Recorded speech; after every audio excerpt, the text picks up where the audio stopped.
Could insulin resistance be the reason why you can't lose weight or why you keep gaining weight, especially if you are in midlife? My name is Sara Preston, and I'm an integrative health practitioner. I'm also a certified menopause and fat loss coach. And today we're going to talk all about blood sugar and insulin resistance. And I'm going to give you a few tips, some things that you can start doing today to make sure that your blood sugar is regulated so that you can start feeling better, having more energy, and of course, losing that stubborn weight. My passion is helping midlife women. This can apply to anyone, but I know that insulin resistance becomes even more prevalent as we move into perimenopause and menopause. Much of that is due to the fact that we're less stress resilient and the loss of sex hormones like estrogen. So, what is insulin resistance? So when insulin resistance happens, sugar stays in our bloodstream, okay? It stays in there longer because our cells are not sensitive to it. So it causes us to store more fat, especially around the belly. We call insulin our fat storing hormone, and that's because it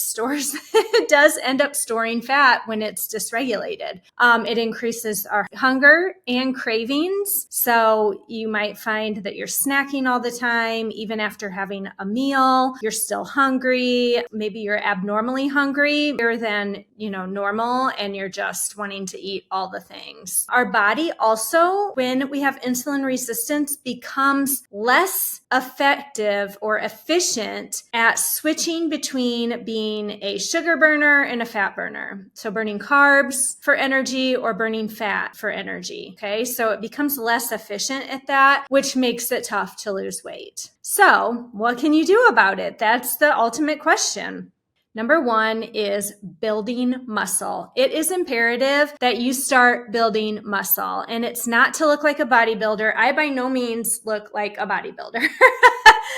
But I am focused on building muscle because that's going to help with insulin sensitivity, okay? So you want to make sure that you are building muscle. The more muscle that you have, I always say, the more carbs you can tolerate. Number two is eating whole foods. Okay, it's very important that we are eating things like fiber and protein. I like to say, think of the 35-30 method that I talk about a lot. 30 grams of fiber per day, 35 grams of protein per meal, especially breakfast. A lot of people miss out on that for breakfast. And a 30-minute movement, workout, and also 30 days to regulate your cortisol. Okay, so back to the tips. Number one is build muscle. Number two is eat whole foods, especially that protein and fiber. And then that includes also balancing your macros. So you want balanced protein, fats, and carbs at each meal. This is really going to help with controlling that insulin response.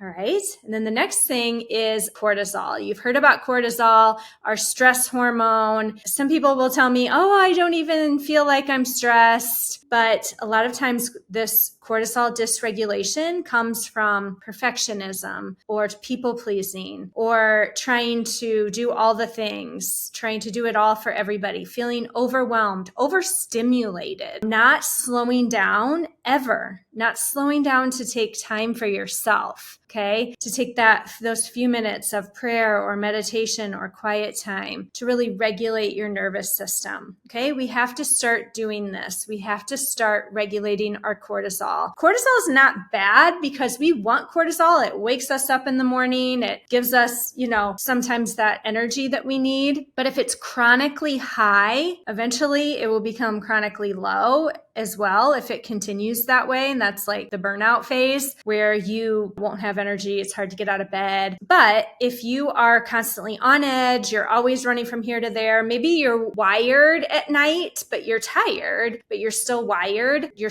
doing a lot of shallow breathing. It's really important to get this under control because cortisol stimulates the liver to excrete more sugar, more glucose. All right. That's the last thing that we want. We don't want more blood sugar spikes. And like I said, low estrogen affects the cortisol and the blood sugar, but it really amplifies cortisol's effect on us when we have low estrogen. And we know that low estrogen happens as we get into menopause. So make sure that you are taking that time every day to slow down and do some nervous system activities. One real popular one that I like to do is just crossing your arms over your chest and lightly patting and just being quiet and doing some in through your nose, out through your mouth, breathing. Make sure you're getting really good sleep as well. Okay. And then walking after meals. So don't just sit at your desk and eat and then not do anything. Get up, walk around for 10 minutes. If it's dinner time,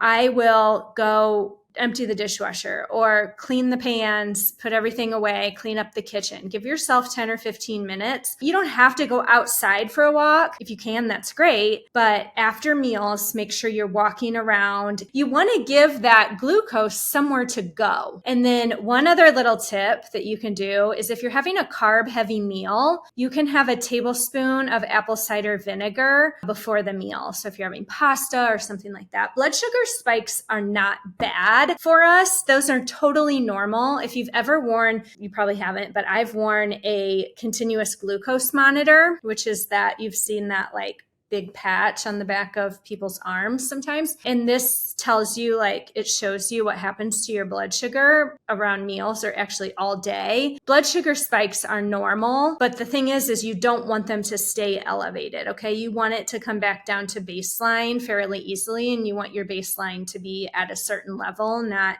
elevated. So insulin resistance is more common as we get into perimenopause and menopause, and that can be one main reason for your weight gain. So if you need guidance for this, I have a plan that actually puts all of these things that I talked about together in a simple plan for you. It's a 6-week coaching program, and you can find the link to that in the description, or you can send me a message on Instagram at Sara Preston Healthy Living, Sara Preston Healthy Living, and just say info, and I will send you the details. We can chat to see if it would be a good fit for you. But I put everything together, your workouts, your nutrition, your cortisol, your blood sugar. And so this incorporates all of that so that you can start seeing results even in midlife and start feeling better and really affect your metabolic health as you age. So please reach out, check out the link in my description and the little info right there. I'd be glad to chat with you about it. And I hope this was helpful. Leave me a comment if you have any questions, and I'll see you here next time.